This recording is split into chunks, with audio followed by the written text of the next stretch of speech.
You do get into a very gray area with Pokemon there, though, because it's like, okay, we know that things like parrots and turtles can live a very long time. Cats and dogs usually have a very short lifespan, even compared to humans. So it's like, who decides how long each species of Pokemon lives? Does a Cyndaquil live longer or shorter than a Typhlosion? Do they both have the same lifespan? Because the anime kind of taught us that age and evolution are completely two different things. Because of the anime, we saw elderly Pokemon that had never evolved. Tracy Sketchum had an elderly Scyther that would always get winded anytime it had to use a Pokemon move or battle. There was an episode during the Hoenn era with a Trico that was really, really old, like a grandpa. So the series has definitely kind of made the statement that yes, aging and evolution are two completely different factors for Pokemon. So, you know, it's interesting where it's going to go. Sadly, I think it might be too little too late.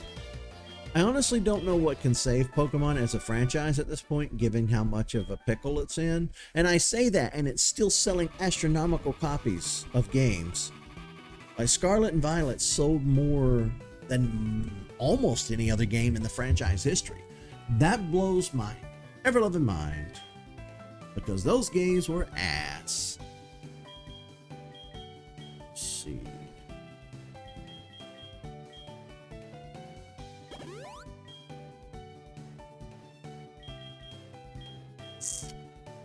I really shouldn't be so hard on Scarlet and Violet. They're not as bad as I make them out to be. They were a fun playthrough. I wouldn't break my neck to play through them a second time. I've probably played Silver and SoulSilver dozens of times over the years. Scarlet and Violet, once. Probably only ever once. So, it is what it is.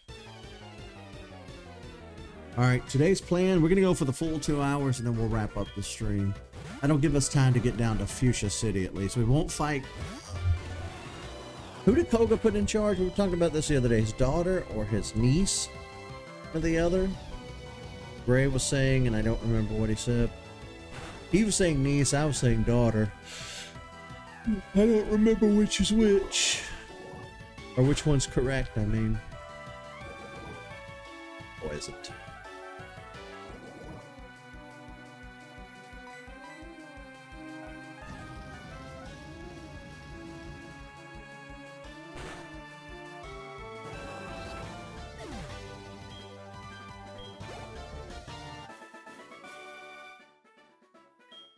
These bikers are going down with one hit. Crazy. Hey, a Cantonian that wants to share his phone number. Well, that answers the question we had earlier. Okay. Yeah, at the beginning of this episode, we were talking about that. Like, I wonder. Maybe Cantonian trainers will give me their phone number. Number 33, 34, 43, 37.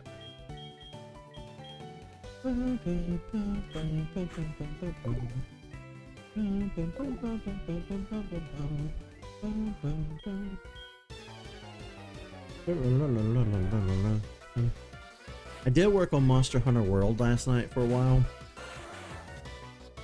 I'm hoping to be able to wrap that up soon. I've kind of secretly, or not secretly, but quietly releasing the episodes on YouTube. I click the little box that says alert your subscribers and put it in their feed. I turn that off so that people aren't just inundated with non-stop episodes of Monster Hunter. Because it is like the 3rd time I'm playing it. And fuck this bullshit. Fuck this bullshit. What happened to using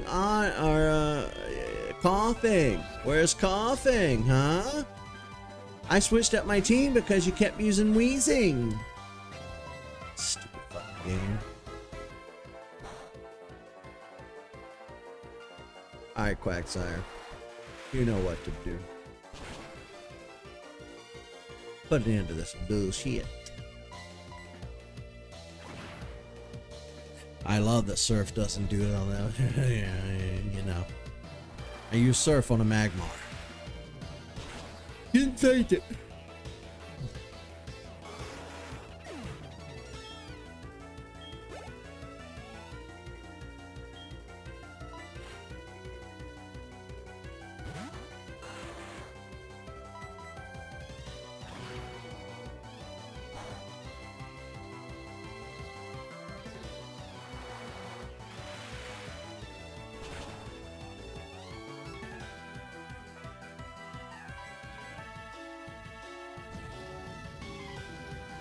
Oh, it is the niece? Okay. You're not taking Quagsire from me. It's not a thing I'm going to allow.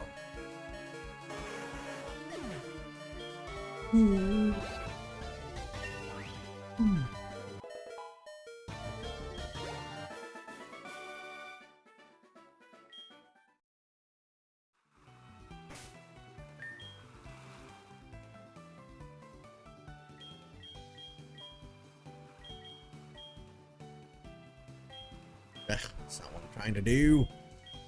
Trying to heal Quagsire.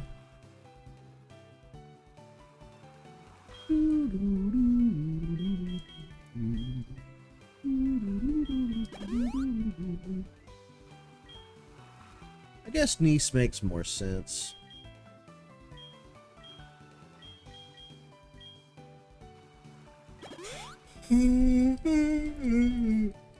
Ooh, man. The yawns are starting to set in.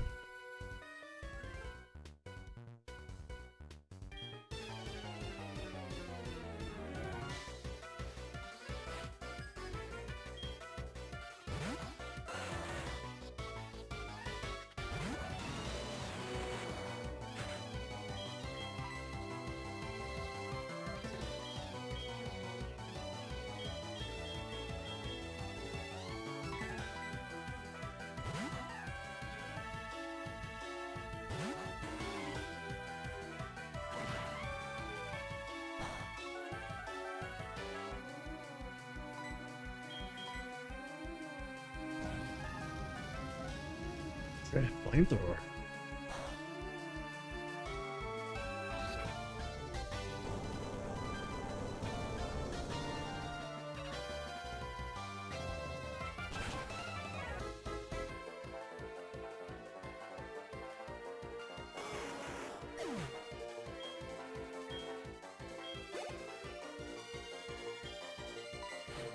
Oh, now he's going to use a water Pokemon.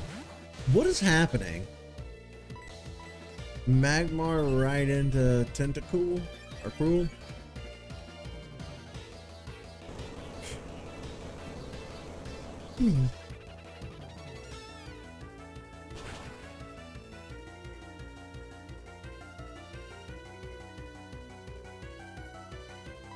Interesting. I mean, that makes sense.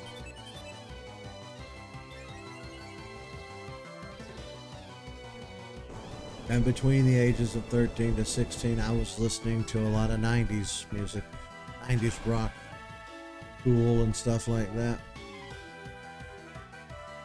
Was I?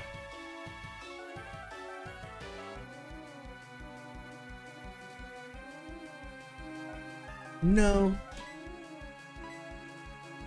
I don't think I started listening to... Well, yeah, it was probably right around that age.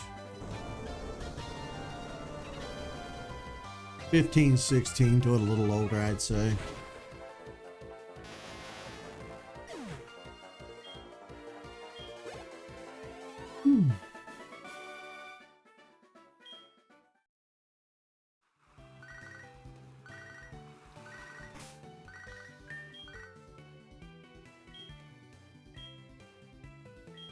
There's a lot of people wanting to rebattle.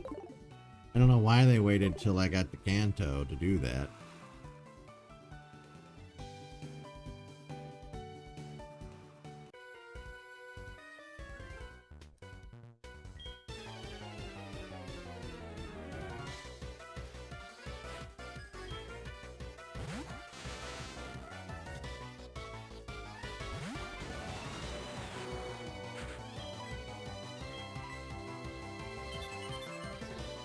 Barriers for physical moves, I think. Yeah, okay.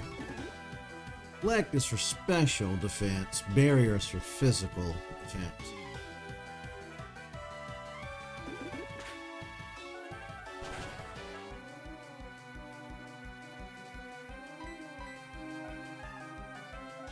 Wow. Let's get hurt.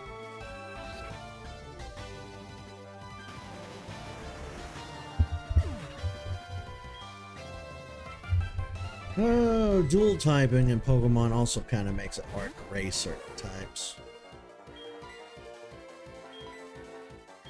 You have to be mindful that sometimes a Pokemon might have a strong aversion to one type, but be weak in their second typing. Eat Thunder, bitch. And they're also much faster than me. No.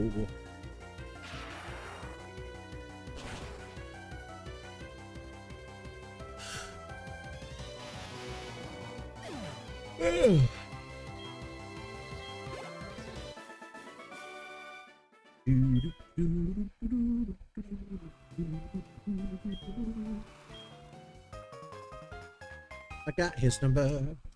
Gonna rebattle his IS. Heal up.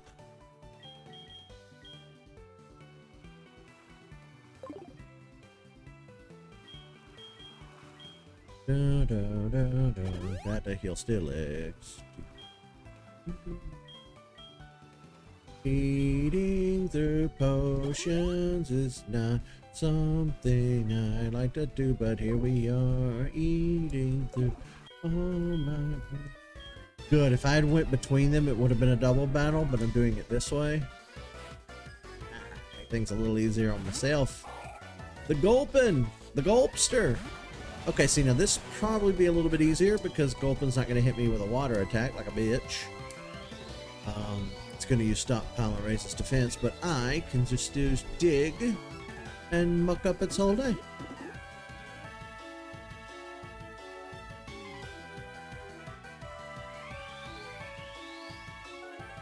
Ampharos has consistently been one of my stronger Pokemon, which is fine. I love Ampharos. Ampharos is great.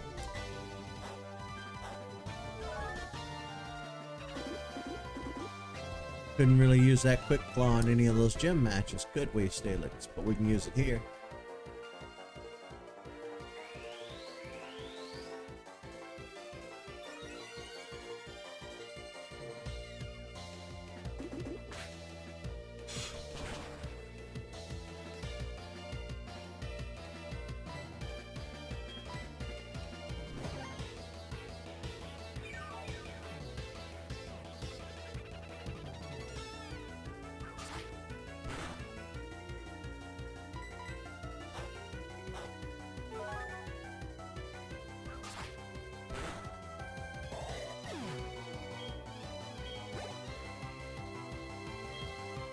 Windows keeps trying to get me to upgrade to Windows 11, and I am holding off on it for as long as humanly possible because I've heard Windows 11 is just awful. And typically Microsoft has been really good in the past about supporting each version of Windows for years and years and years after its release. Like Windows XP had a crazy long amount of time that they supported it with updates and stuff, but it's Windows 10 feels like it just came out yesterday. And my perception of time is definitely distorted because of world events and personal issues in life. But see, 10 came out in 2014. It feels like 10 just came out in 2017, and even then it still feels too early. That's only 10 years. It still feels just a smidge too early to be cutting off support for Windows 10. I'd say go another 5 years at least, and then cut off support for it if you want. It's just their way of pushing you into Windows 11. And I don't know anything about Windows 11. Everything I'm saying is secondhand and hearsay, but everything I've read online says that Windows 11 is ass. And my computer it'll tell me Windows 11, you need to update, and then I'll go in and look and be like, this computer does not meet the recommended requirements for 11. And I'm like, well, then why the fuck do you keep recommending it? Leave me alone. You know what I mean? I'm also really afraid that if I upgrade to Windows 11, it's going to eat a lot more RAM and whatnot, processing power, and that's going to cut into my ability to stream and record and edit and do things with the channel. And that's my #1 top concern, you know, these days. Do whatever you want to me, but you leave my computer the fuck alone. I need it to do this show.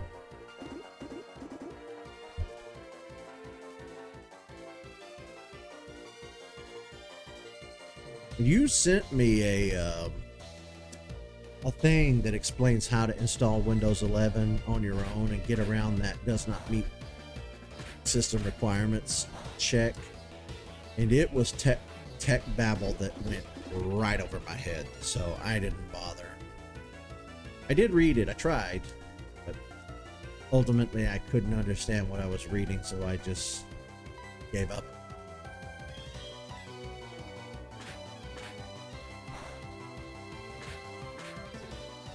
The cognitive deterioration that I've been experiencing for the past 5 years or so has steadily been getting worse. My reading comprehension has gone down, reaction time has gone down, hand-eye coordination, timing, and skills have gone down. Everything mentally for me has taken a hit. A lot of it has to do with my poor quality of sleep. I'm not getting decent enough sleep because of the sleep apnea, so my brain's not recovering the way that it naturally would if you slept right. You know what I mean? So it's causing brain damage, and it's probably irreparable. And that bothers me. That's just who I am now. Like, I won't ever be able to bounce back from that, because brain damage is brain damage. Permanent. And if you think I'm full of shit, Google fat brain and read how being morbidly obese affects the brain and causes deterioration at an alarming rate, and then couple that with sleep apnea, depression, lack of exercise, poor diet, now diabetes.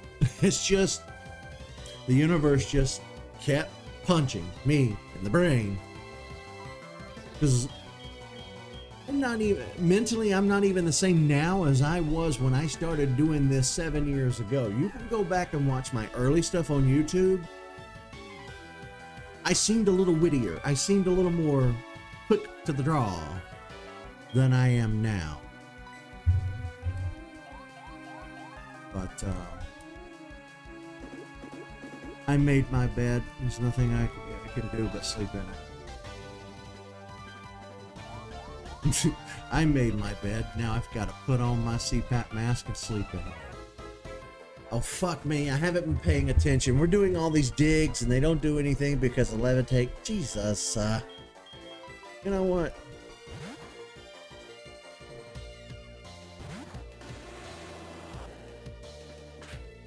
Yeah, the medication that the doctors had me on did a lot of damage too.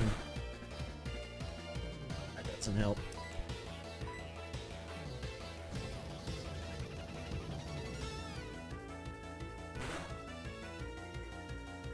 Let's see you walk away from this flamethrower. Yeah, that's what I thought. That's what I thought, Wheezing. I feel like Gunther, the monkey with the hat from Futurama.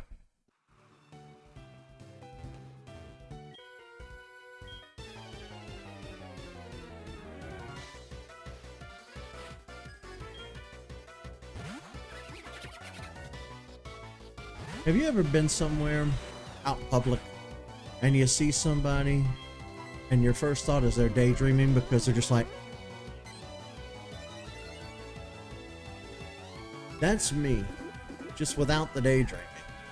I've noticed a lot of times lately, I'll catch myself just,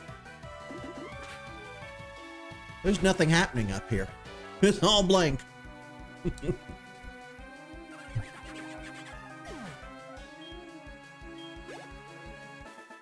It's scary though. It really is, because I don't know. There's no recovering from it. The damage is done. Like, can't repair the damage, but it's like, how can I mitigate it from becoming worse? Will it get worse? Is it a chain reaction? It's just how things end for me.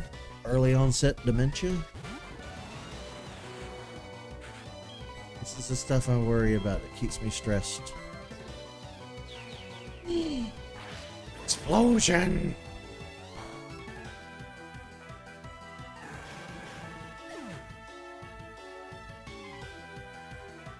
I think my gut bacteria is fine.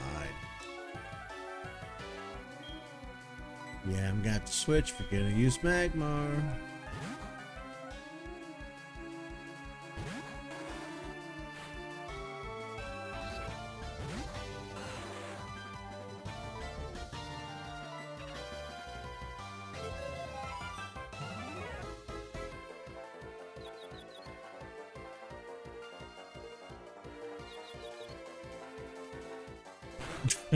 It is.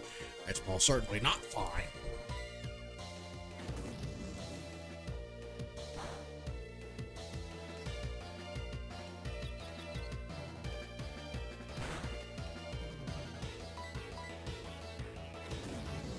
Fire punch.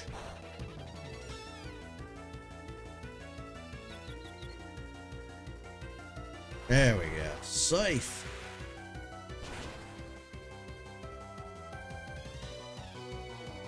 Still didn't knock you out, though.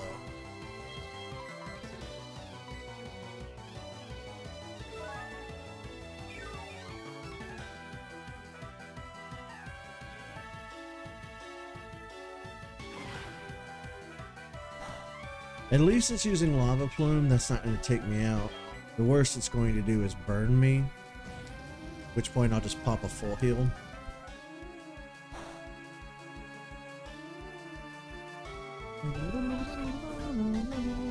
See? Snapped out of confusion and you surf. Not a moment too soon. I honestly didn't expect Magmar on this route. I thought it was going to be a lot of muck, grimer, coughing, and wheezing poison types. I really did not foresee them using all these Magmar. Like I said, it's been so long since I played this, I just don't remember. I remember up until this, point, I'm like, okay. It's catching me a little off guard. I don't remember the Magmar. I remember all the wheezing, but not the Magmar.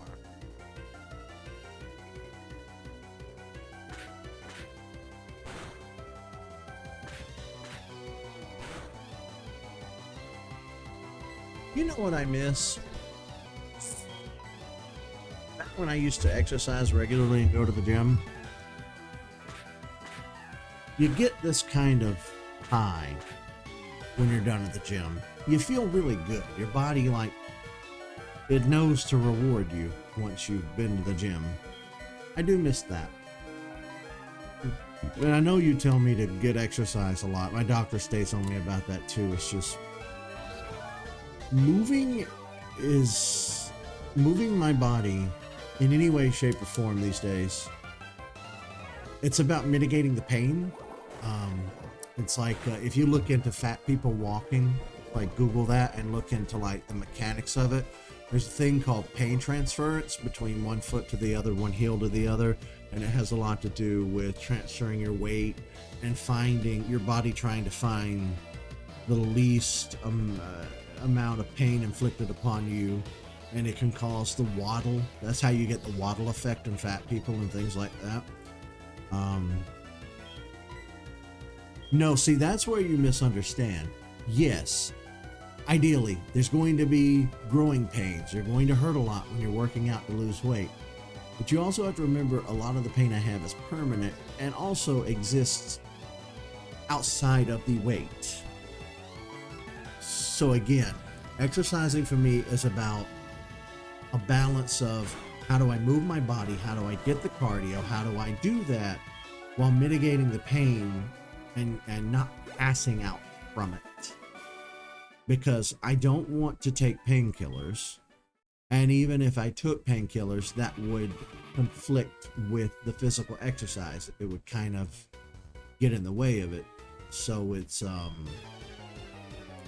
juggling game. And it's one that I just haven't had the desire to battle. Woo! Survivor. No, I'm out of dig.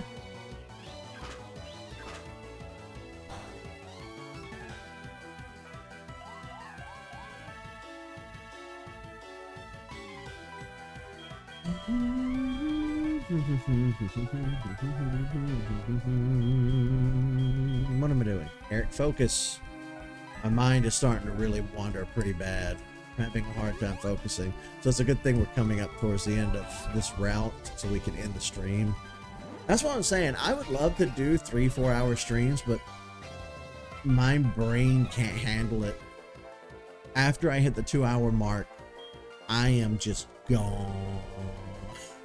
Unless I'm really engaged into what I'm doing and chat is popping off, that can bring me back. But moments like this where things have slowed down, the game is very repetitive, we're just grinding it out, my brain packs up and goes on vacation.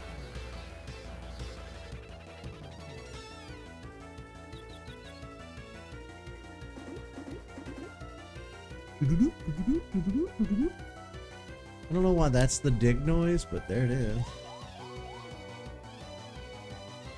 Damn right, you gotta level me some Viper. Dig.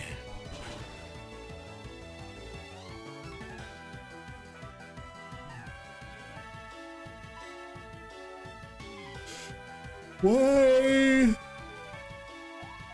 Why is dig not doing more damage? It's just gotta be the level thing, I suppose.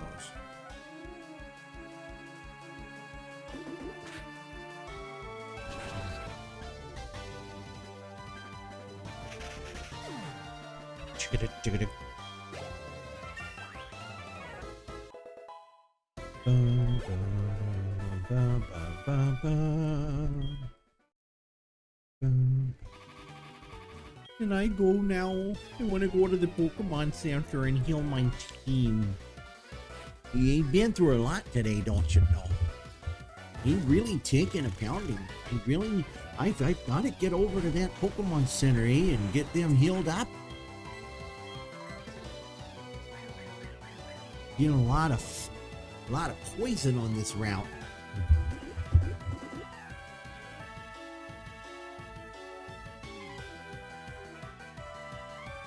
Dick just keeps missing, don't you know?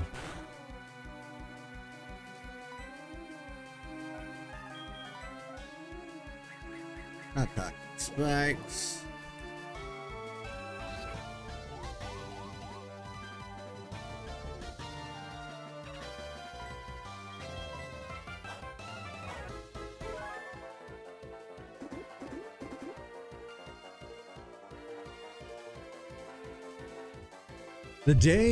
When the day comes, and don't get me wrong, political correctness has its value in society. It helps us move forward, progress, and leave behind the not so pleasant parts of our collective, you know, and the zeitgeist.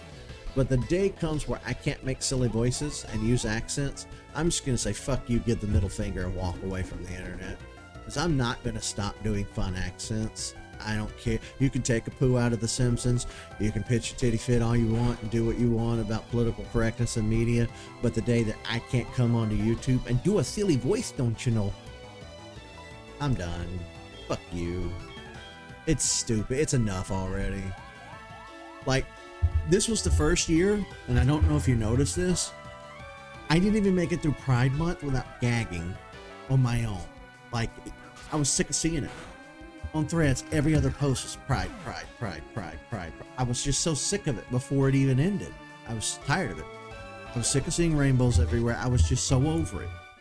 And it's very important. It's a very important issue with a whole bunch of philosophical and political issues and yada, yada, yada. It's really important to have Pride Month. I get it. But the level of it just being into everything and I was so inundated with it. It's like South Park, the smell of your own farts. I just was so sick of it this year. I didn't even make it through the whole month before I was sick of it.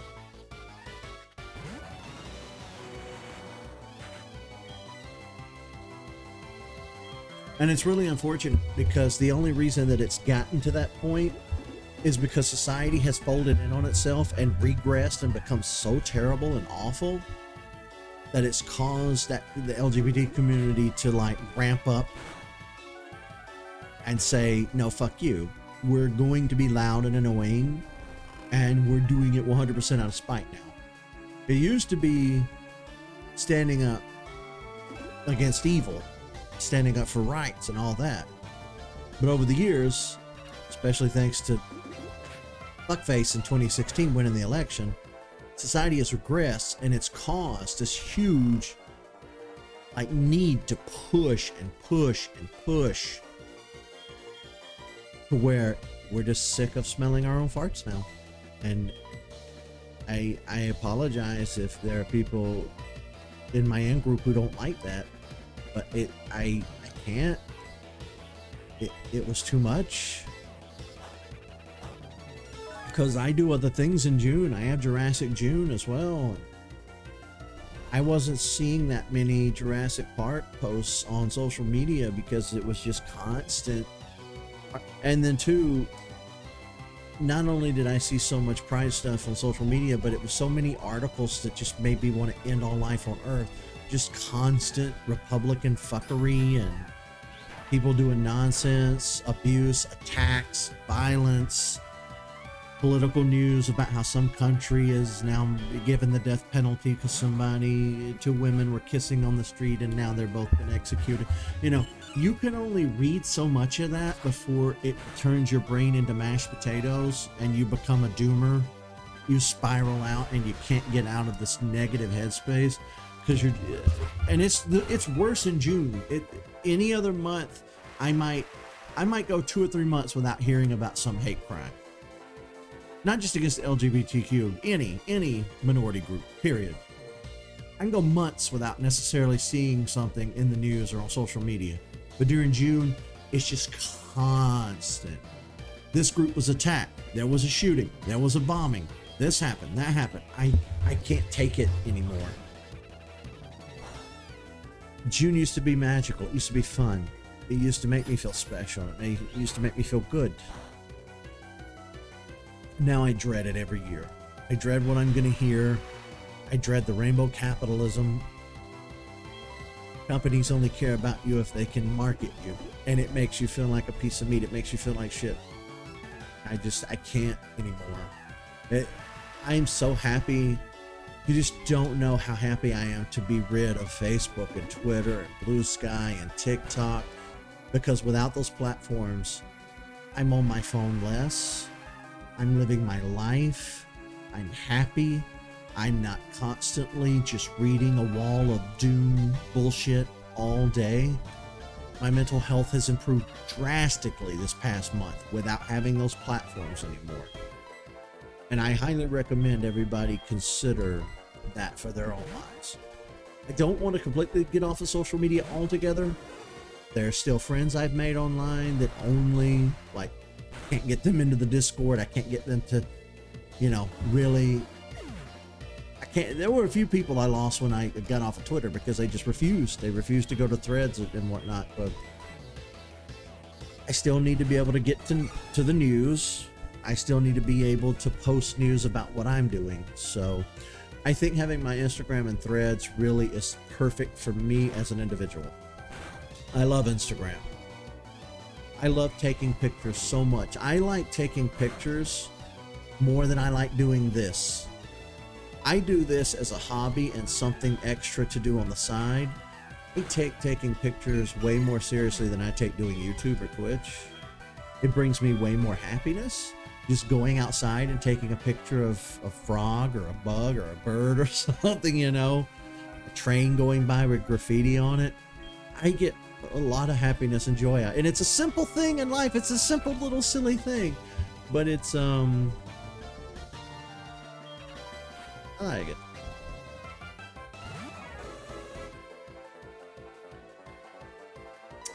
Yeah, and see, that's really healthy too. You've got a healthy relationship with social media, but you also have a wife and responsibilities, and you have a job, and you pay bills.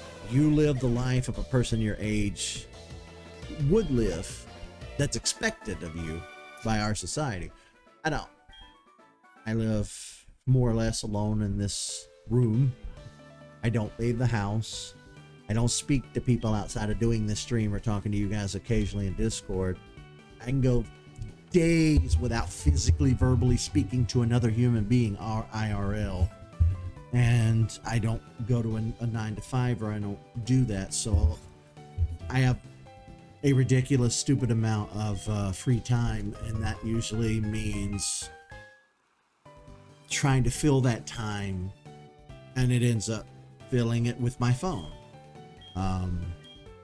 And again, things are so much better now. This past month, a lot of what I'm saying right now has become moot. I am doing so much better. I am in a better place. I don't have all these platforms, you know. I don't have all these platforms in my face all day, every day. So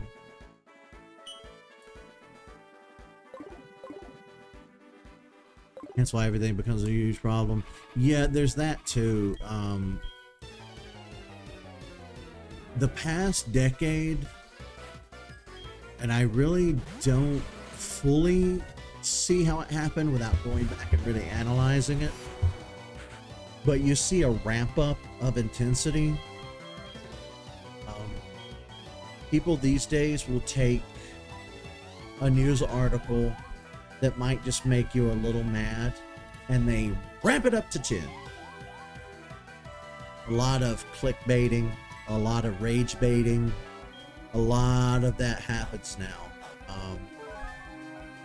I saw an article, it was by CNN, saw it on Threads, and it said, black man who won election in 2020 in a small town in Alabama to become the mayor was not allowed to become the mayor.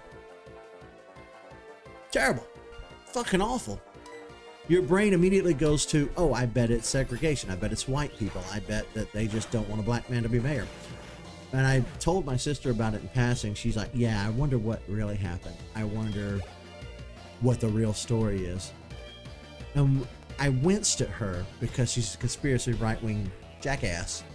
But at the same time, she's not exactly wrong. That article doesn't tell you what happened. Maybe he murdered 18 people. I don't know. You have to click on the article and read it to understand the nitty-gritty and the details of what led to that situation. Ultimately, I was right. Ultimately, it was some racism fuck shit. But there was always a possibility that it wasn't. And me immediately jumping to a 10 on anger just from the headline isn't healthy for me, and it's not healthy for society.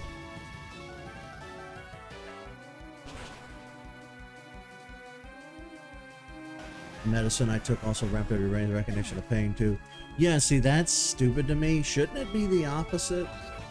Wouldn't you think that they would have done the opposite with that?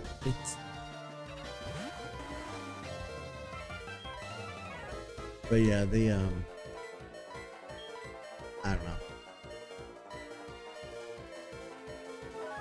We get a good 60 to 70 years at best. That's on a good day. I can't be fucked anymore to care.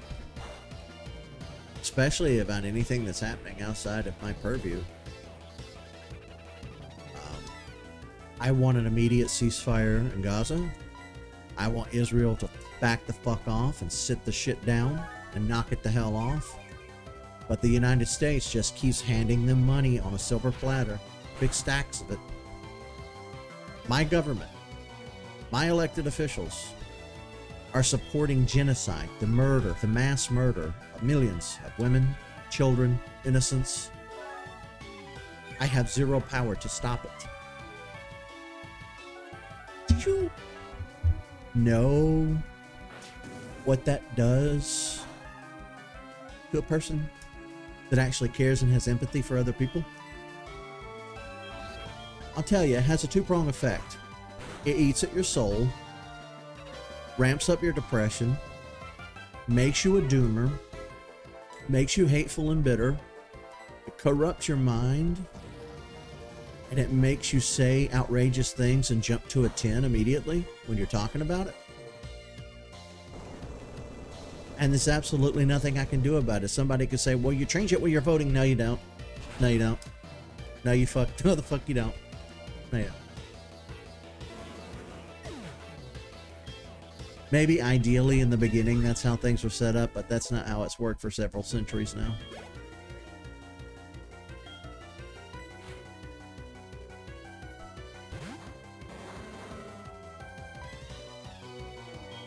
You are going to probably explode.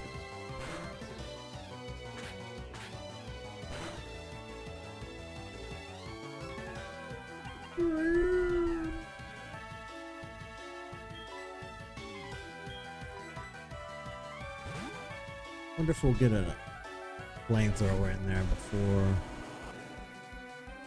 No.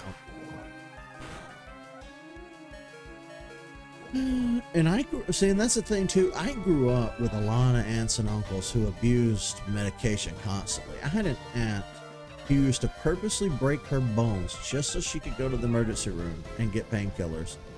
She would do this regularly. And the system was dumb enough to keep giving her medication instead of putting her in a facility. How fucked up is that? Is that not the most fucked up thing you've ever heard? So I've always had an aversion to pills and alcohol and things like that. From a very early age, it was one of those things that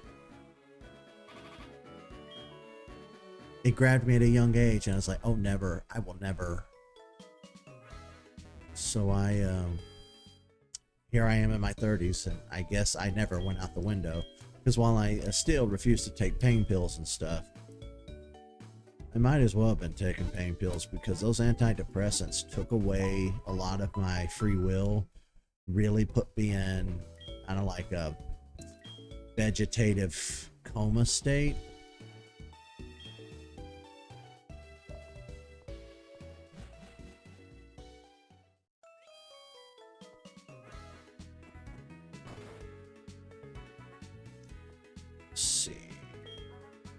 Grandpa and my brother Bill. Ooh. Did we find Bill's relatives? We found Bill's sister.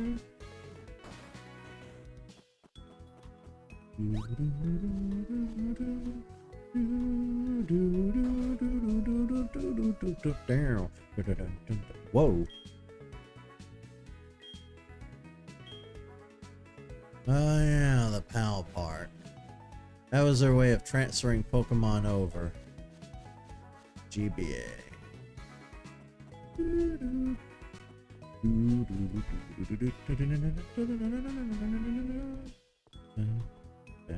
We'll never have to deal with this, because we're playing emulator. Oh, did you see the article I posted, by the way, where Miyamoto was talking about the changing of the guard, basically, at Nintendo? We've been known for a long time that he was kind of training new staff members to take over production of Mario and Zelda, Donkey Kong, and all those, because he's 72 now, I believe. I know he's in his 70s. But he recently, an article came out where he was talking about basically he's pretty confident about the future of Nintendo, because he feels that these franchises are going into the hands of young people who are very talented and are poised to really do great things. And he had mentioned that most of the people at Nintendo are his age, are really old. And I was so, what's the word?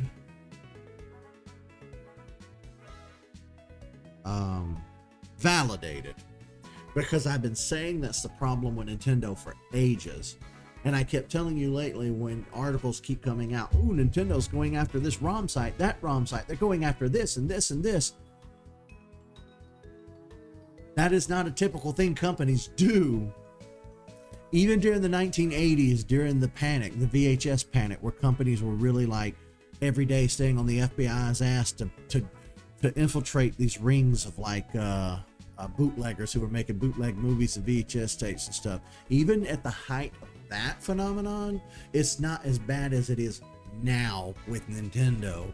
They've ramped up their crazy and their litigious behavior times 1,000, and it's because you have fossils in fucking charge over there. If we can get those fossils out of there, Nintendo might take a huge chill pill, might calm the hell down. Now, I could be wrong, and the new people that come in could be just as big of an asshole. That's always a possibility as well. But I just don't think that's going to happen. I don't think that's going to be the case. I think as millennials, as we get older, we're going to start seeing a shift now. Like, we're at that pinnacle moment where things are shifting. Huge shift. Younger kids are on tablets and whatnot and PCs. Nobody's buying Xboxes and shit anymore. And it's, you know, here's what to tease. We can't get back to Johto just yet to get to Kirk to get our Pokeballs. Oh, we really got to get that train up and running. In order to do that, we need to go to Cerulean City. And it's funny because instead of going to Cerulean City, we came down here. Why did I come down here? I don't know why I came down here.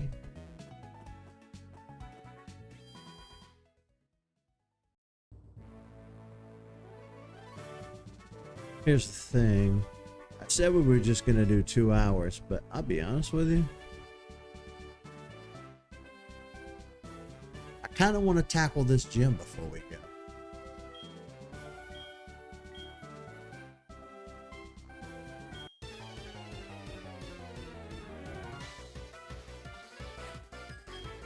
Yeah, see, that's my thing.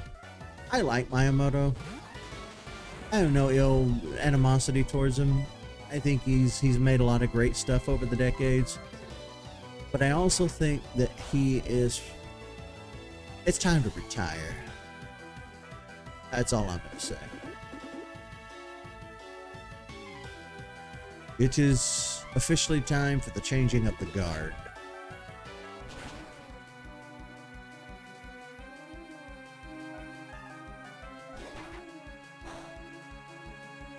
I'll be honest with you, I think that's something that humanity as a whole would benefit from. I really do. I think term limits in all forms of government, and term limits, obviously you'd name it something else, but term limits for companies too, for employment. Like, we do have like a national age of retirement, but it's fast and loose. They play with it. It's not something that's set in stone. It really depends on the individual. It depends on the company. It depends on how much money you've made in your life. And millennials are the first generation that's going to, like, half of millennials will be able to retire, half won't. And that's probably still skewed. That half and half is probably incorrect. Gen Z doesn't stand a chance at retirement. They are good. Ugh. But of course, the system as it is now is unsustainable. It's either going to need to be fixed or it's going to go into a total collapse, which could be Rome all over again. Of course, in my opinion, and I say in my opinion, but I think it's a fact of reality, I think that all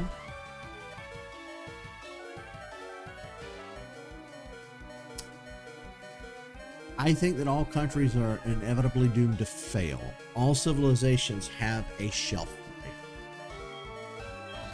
They do. And the more integrated that religion and your government are, and the more ease of access that capitalism has to your government, the more tied they are closely, the quicker that your empire crumbles. And what scares me is Gen Z is learning a very valuable lesson of what it's like to be poor and have nothing because of the generations that came before them and how fucked they are. But it also scares me that they might not fix things. Instead of fixing things, they might get greedy too. What if they grow up and get greedy? What if they stay in Congress until they're 108 years old? What if by the time Gen Z becomes president, they're in there for, they've gotten rid of the 2-term limit. What if they've gotten rid of that by then? It's scary to think about. It really is. We'll be dead by then, but it's still bad for society.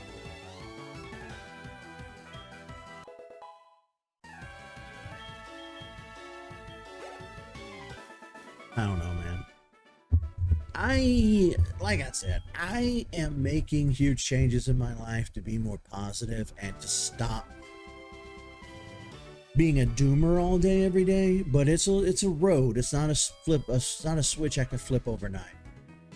You know, I try my best to be happy. I'm trying to improve myself, but it doesn't mean I'm not going to have commentary or opinions from time to time on just how shitty everything actually is. Like I said earlier in the stream, it is my aim to slowly phase out politic talk altogether, but it doesn't mean I'm never going to have an occasional opinion on things. It's just I'd rather not have a 10-minute discussion on raw politics, just straight up politics, because that's just not good for anybody. Why I said I'm not watching that debate tonight. God help us. I'll catch the bullet points tomorrow. I'll look on threads and see what was said and see what the general consensus is by the American public, but I'm not subjecting myself to watching that shit show. I'm just not gonna do that. He hated Mario Galaxy 1. The fuck is wrong with him? You know, he hated Donkey Kong Country too. He hated he hated what Rare made.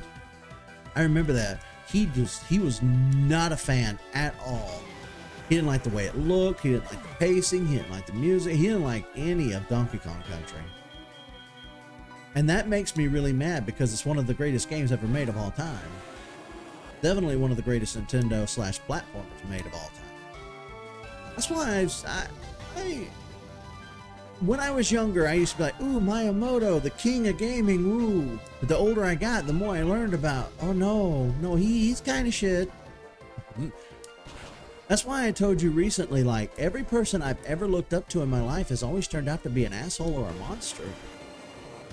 Every day now, there's some other jackass who's done something wrong. Do you remember when Metroid Prime was in development here at Retro Studios in Texas? And he just would not fuck off. He just kept on and on giving studio notes and change this, move that, delete this, add that. Now he did come up with the visor system, which, you know, I think that's amazing. He hit the nail on the head with that. But at the end of the day, I really want him to retire and fuck the fuck off. Mario needs to evolve, or it's going to become another stale Mickey Mouse ripoff. I need Mario to become great. I need Mario to get out of the funk that he's been in. And I think that Mario, what was it, Wonder? I think that was an excellent step in the right direction. Like, I can't remember having any complaints with that game outside of like the expert levels at the end of the game. I thought those were too hard. I thought they were really inaccessible to casual players. But I don't have a problem with that, because I think if 99% of a game is accessible, I am totally down for a challenge at the end of it. So ultimately, I kind of just got rid of that complaint that I had. And now that I've gotten over myself, I see Mario Wonder as a 10 out of 10. I honestly think it's probably the best Mario game since Super Mario World. I think it's a masterpiece. And I know that nobody's going to agree with me on that. And I'm fine having that opinion by myself. I really am. Mario Galaxy was great. I don't know how you could not like Mario Galaxy. Are you kidding me? You want to talk about a shit show Mario? Talk about a little Mario game called Mario Sunshine. Shock'em. Mario Sunshine is probably my least favorite Mario game of all time. It was a good concept. Music was great. The locations were great. I liked everything about it except the gameplay. Blood didn't really work too well. platforming was kind of broken. The difficulty of the overall game was too high compared to other Mario games, especially compared to other 3D Mario games. Nah. Mario Sunshine's my least favorite. Ooh, I didn't like Mario Galaxy. Get fucked. Why don't you go make another Pikmin Bloom that nobody downloaded or played?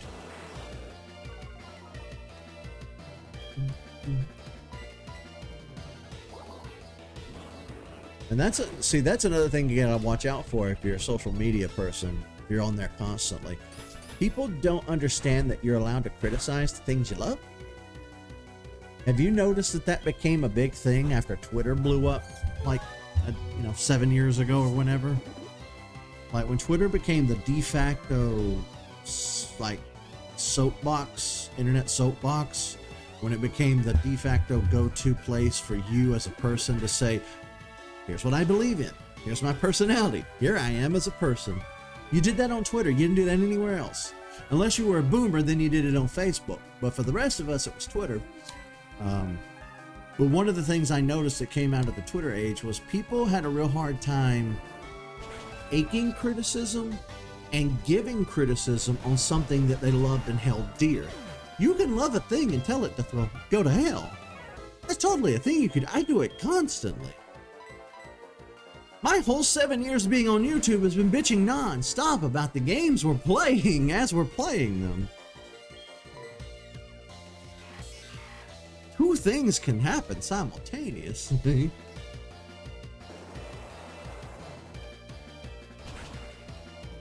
Is the reason we didn't get online multiplayer? To be honest with you, I am a little shocked Nintendo has not had a better multiplayer experience over the last 20 years, given how great this experience was with the 64.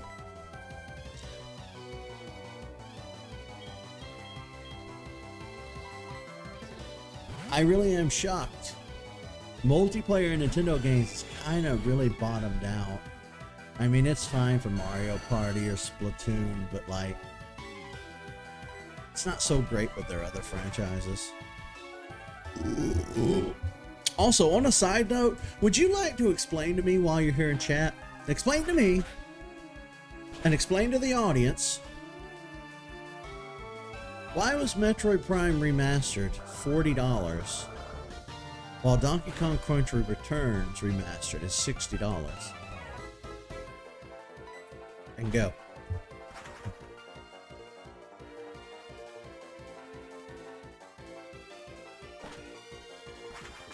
This Vileplume's trying to use a tract. Trying to use my own methods against me, huh?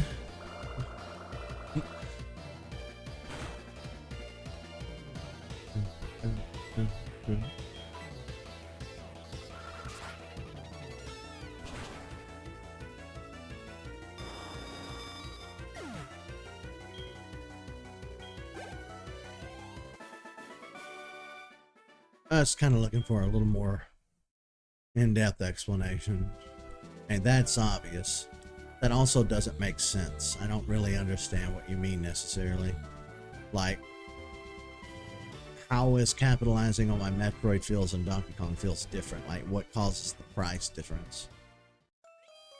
There's nothing in that game to justify $40. Okay, but what is in Donkey Kong that justifies $60? Like, that's what I'm trying to get across here. Like, Nintendo keeps doing these HD remasters and they're charging full price for them while the entire collective of society is saying, no, don't do that. Talking about Donkey... What?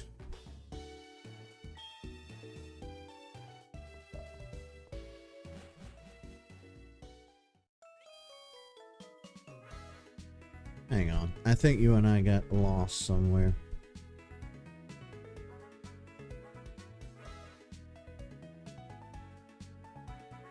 The code name from Mario Galaxy 2 was Super Mario Galaxy More.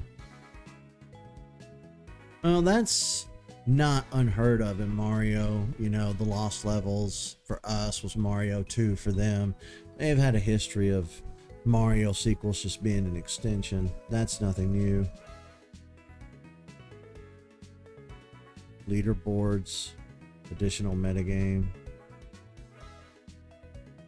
They're adding features like online support, etc. I don't know. Honestly, I don't know what all they did to DKC Returns. I just know that everybody online is having a hissy fit that it's $60. I've been seeing that on threads, and I don't care. I don't have the money for it, even if I wanted it.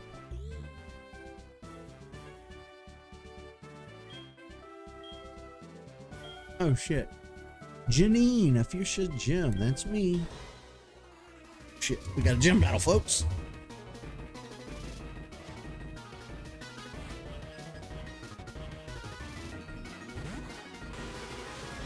Crowbit. It's a crowbit. A crowbit that can't poison me. One that I also can't use a tract on. Alright, crowbit.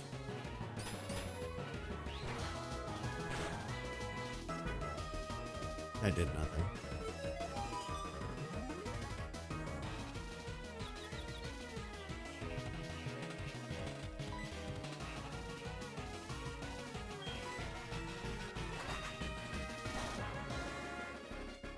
I'll be honest with you, it was so bizarre. I didn't see that coming. When we were watching that E3 presentation, I was very confused. Why DKC Returns? Why did you remaster that? I mean, don't get me wrong, I like Donkey Kong Country. It's just, it didn't make sense from a business perspective. I didn't get it.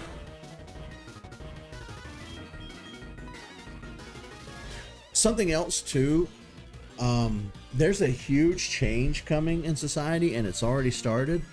People have already, for a long time now, been sick of remakes, rehashes, re-releases, treading the same ground. People, if they thought they were fed up with it 10 years ago, they are uber fed up with it now.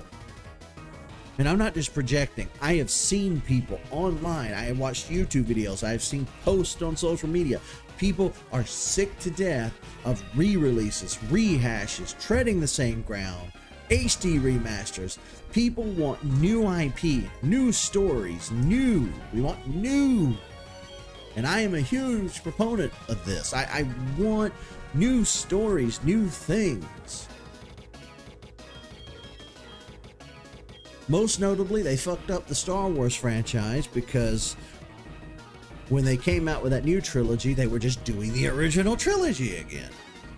When Jurassic World came out, it was just Jurassic Park all over again. Like, you can disguise it as a sequel, but we know what we're looking at. We're not stupid. We can plainly see you're just remaking the original without remaking the original.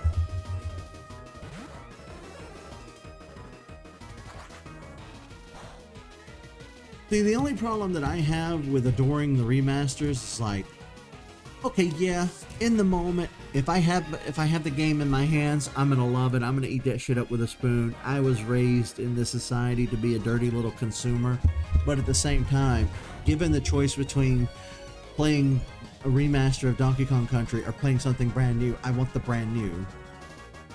You know, it's about having that choice. It's about moving forward and telling new stories. And I honestly think it's not just a capitalism money-making thing. We can say till we're blue in the face, oh, companies are just capitalizing on nostalgia to make money. Yes, they are. That is true. It's also evolution. We, over the course of our history, have moved forward by telling stories. We have through oral tradition, we have passed down legends, stories, myths, things like that.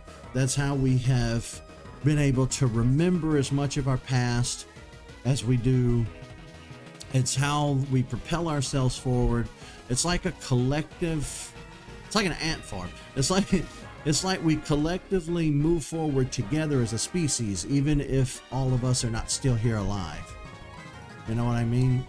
And I think that translates into our modern day media, because at the end of the day, we're telling stories. A video game, a movie, a TV show, a book, or whatever. You're telling a story the same way that humans would have 10,000 years ago sitting around a campfire at night. So you're bound to hear the same story more than once if you live long enough. You know what I mean? And yeah, SoulSilver is proof that a good remake is worth every penny. But SoulSilver, I think, is the exception to that rule. As you look at how botched the remakes of Diamond and Pearl were, people hated those. I'm indifferent towards them, but people hated them. But I do at the end of the day have to remind myself that humans are still humans, and they're going to tell and retell the same stories until enough generations pass and that story is forgotten.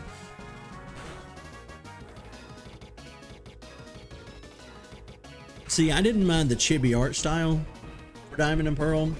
I wasn't happy about it at first, but I also didn't give a shit enough about it to be upset. My big issue with the Diamond and Pearl remakes is there was no new content. They added nothing.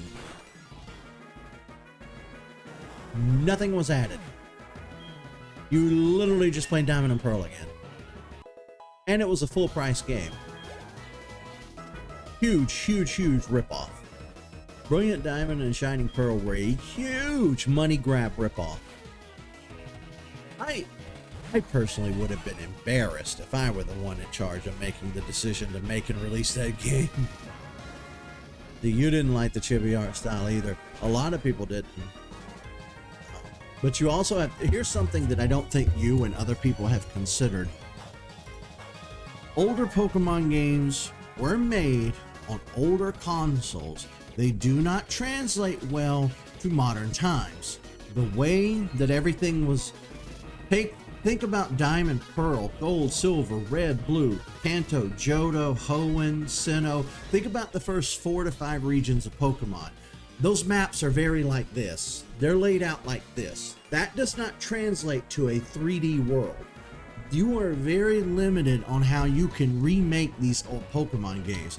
These old Pokemon games are not going to work if you try to Scarlet and Violet ice them. They're not going to work. You would have to make a brand new game.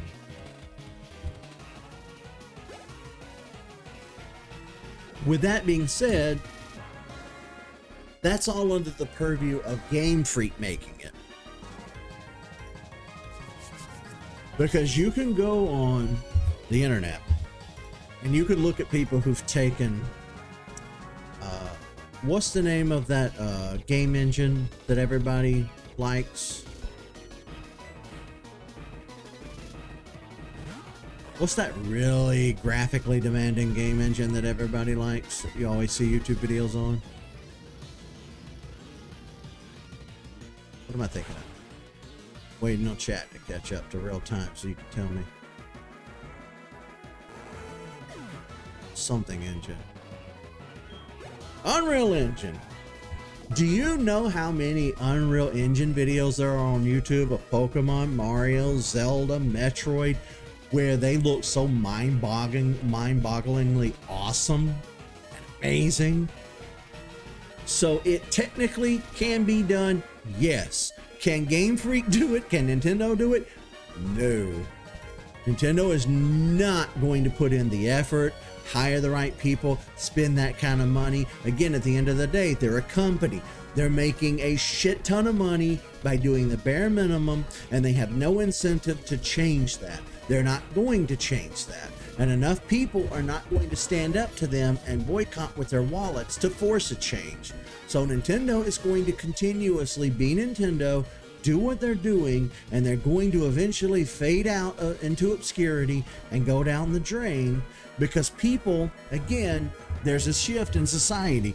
We are getting older. You and I are knocking on the door 40 years old.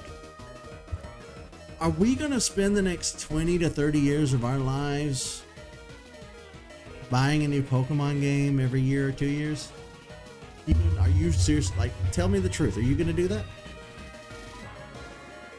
Despite what everybody else does around us, are you personally going to do that? I'm not.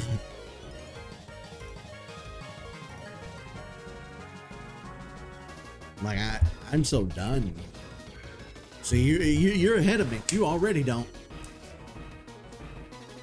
But here's the thing too, like storage space has gotten a lot cheaper, graphics cards have gotten a lot cheaper, technology itself has gotten a lot cheaper.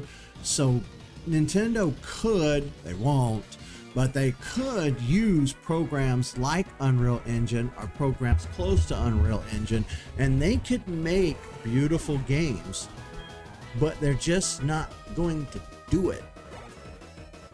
It's just not a thing they're going to do. And it boggles my mind too, because the Switch is so horribly outdated, but look how fucking good Metroid Prime Remastered looked on the Switch. That game looked way too nice and clean to be on the Switch. I still don't know how they achieved that. I played through Metroid Prime Remastered and I was like a little kid in a candy store. Then I turned around and played Pokemon Violet and I wanted to jam a stick up my ass. You know, I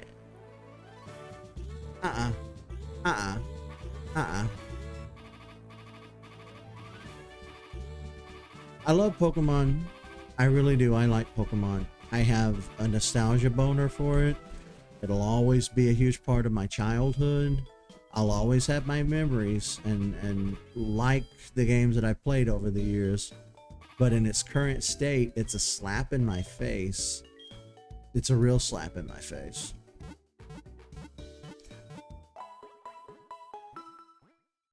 And I can only get slapped in the face so many times before I wake up and say, knock it off. And you reached that point a long time ago, and it took me a little longer than you to get there. You know, but I'm starting to get there. I really am. I think about how terrible and poorly Metroid Prime 4 was managed. They announced that game in 2017. 2017. 2017. It is now 2024. Once and only once did they come out and update us and tell us, we fucked up. The game doesn't meet our quality standards. We don't like the direction it's going. We've pulled it from the developer that's making it and we're giving it back to the original developer of the series. We had zero issue with that. If anything, we were actually glad to hear that. Nintendo was saying, hey, we actually do still have quality control, believe it or not. We know you've lost faith in us, but look, we're attempting to have quality control here. But it's 2024, and they're just now showing us a trailer. Pokemon Sword and Shield looked like it was a Nintendo 64 game with its graphics. Pokemon Scarlet and Violet were so rushed into production and rushed out on the market, but they are probably to date the buggiest, glitchiest, unfinished, ugliest Pokemon games I've ever seen in my entire life.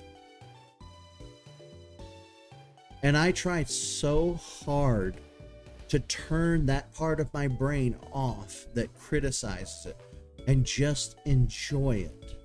I certainly did it for my playthrough here on Twitch and YouTube. I tried my best. Like, even I remember it vividly. I was on the very first stream I did. I said, okay, here's my opinion. Gonna try to drop it. I don't want to make a mistake like I did with Sword and Shield and bitch about the graphics through the whole game. You guys aren't going to want to watch a streamer who does that. So on the very first stream of Pokemon Violet, I said my piece and I let it go. But that playthrough is done. And it's a year or two after the fact. And my opinion is coming back. And it's that's ass. So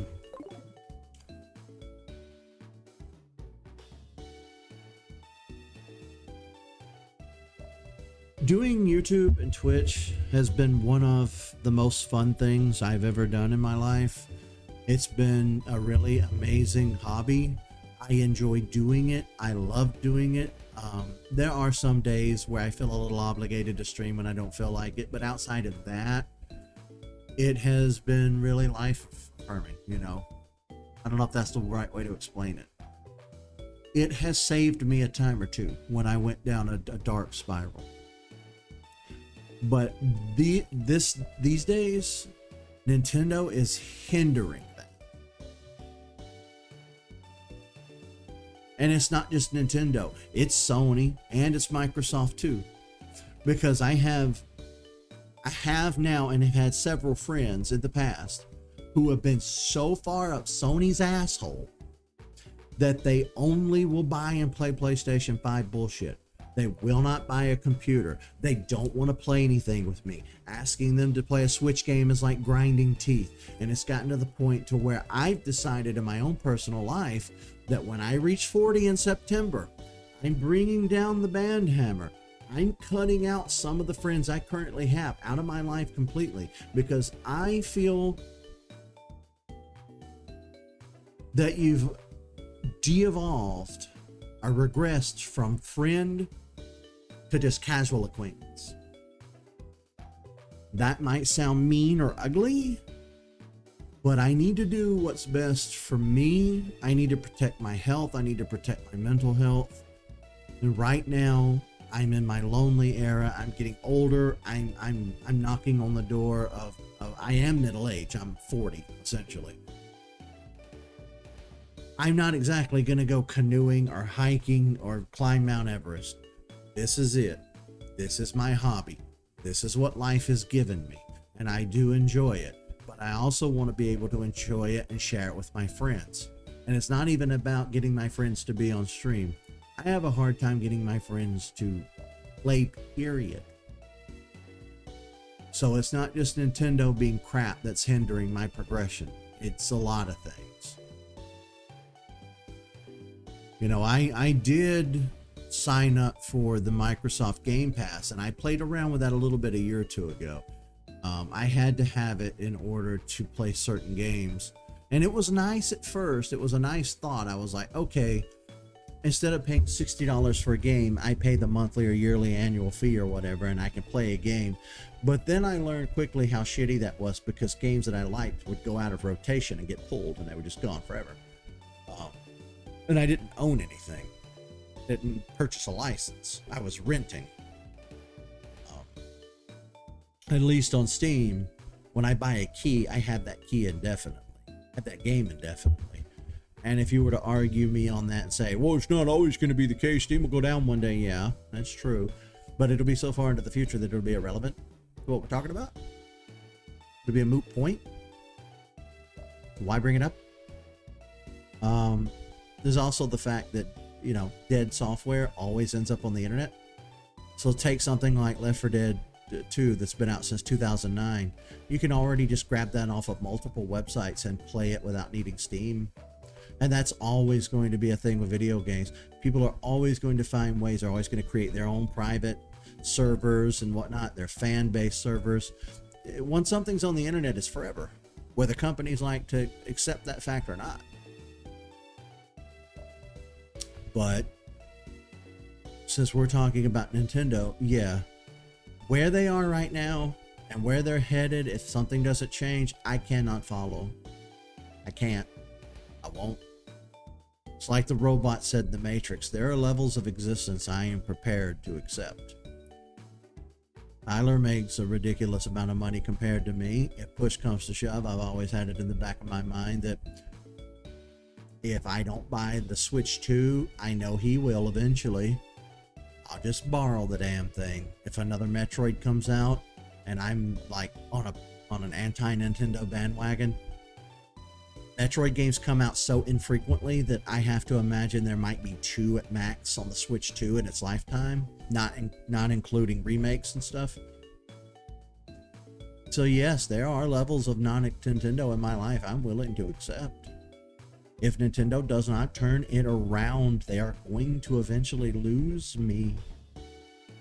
emulation is a thing, you know. The Switch emulator came out before I even started YouTube, I think. I started YouTube in 2017. I could have easily emulated Pokemon Sword and Shield, Pokemon Scarlet and Violet. I didn't have to buy copies of those games. I did so because at the time I felt, well, it's the right thing to do. You don't bootleg, support the artist, support the development team that made it.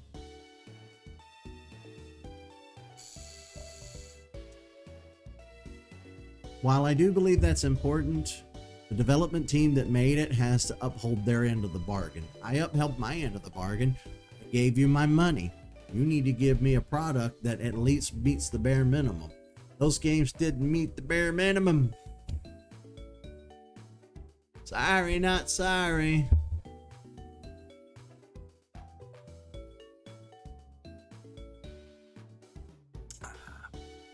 With all that being said, I will say that Metroid Prime 4 did look good.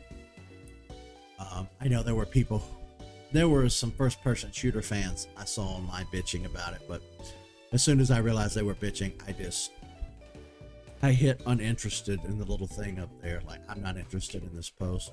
Because Threads, unlike Twitter and the other platforms, Threads has a bad habit of, like, when you open Threads, it automatically loads up the For You page instead of the following page, and sometimes I forget that. So I think, in my head, I think I'm scrolling through the feed of followers. Instead, I'm scrolling through the algorithms bullshit. Sometimes I do forget that. So, like, the day of and the day after, I saw some people whining about it, because I forgot I was on the following or the For You tab instead of the following tab. And when I looked at their account, they were just like first-person shooter gamers. People who don't play Pokemon or Sonic or anything remotely cutesy or cartoony. Just the people that I was looking at were strictly just only first-person shooters. Oh boy, did they have some stuff to say about that Prime 4 video. Thought it looked good. Fuck me, I guess.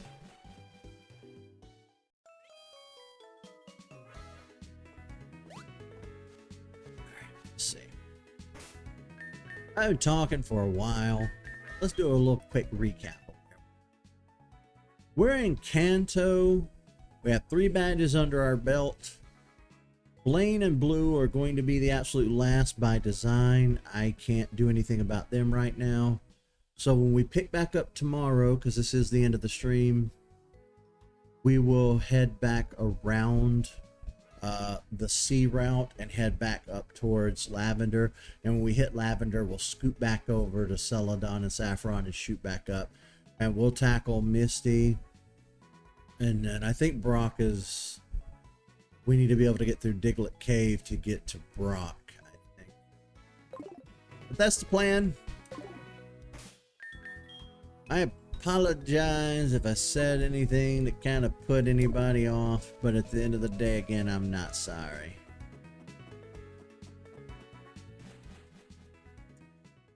But I did notice that lately I'm way more talkative when there's multiple people in chat.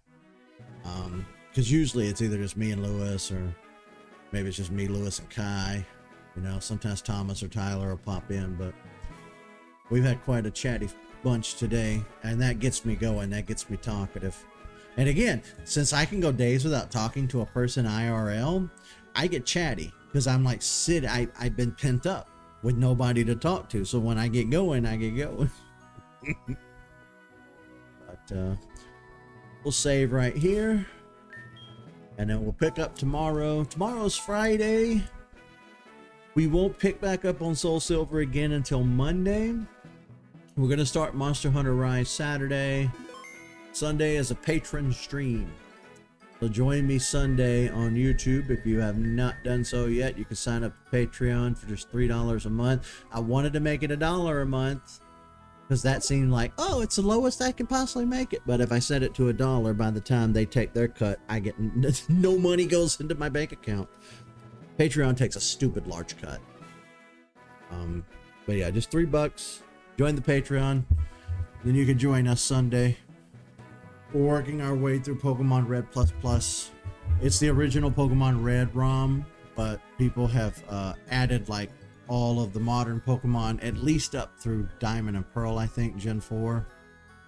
Brought back all the types, so there's fairy types and stuff that didn't exist during Red version. I think they overhauled the color palettes, use a lot of assets from Gold and Silver, and I think they're using all the sprites from Gold and Silver, Crystal or whatever. So we recently finished up both Sonic, The Murder of Sonic the Hedgehog, and Dream Daddy. We had been bouncing back and forth between those 3 games for a while, but we're trying to finish up Pokemon Red Plus Plus because I have a new game for us to play, and I'm not going to tell you what it is until it's time. See you, folks. Let me do one more save real quick. I always have to double save on SoulSilver because sometimes it'll say, ooh, this file is corrupted. Bye. See you tomorrow.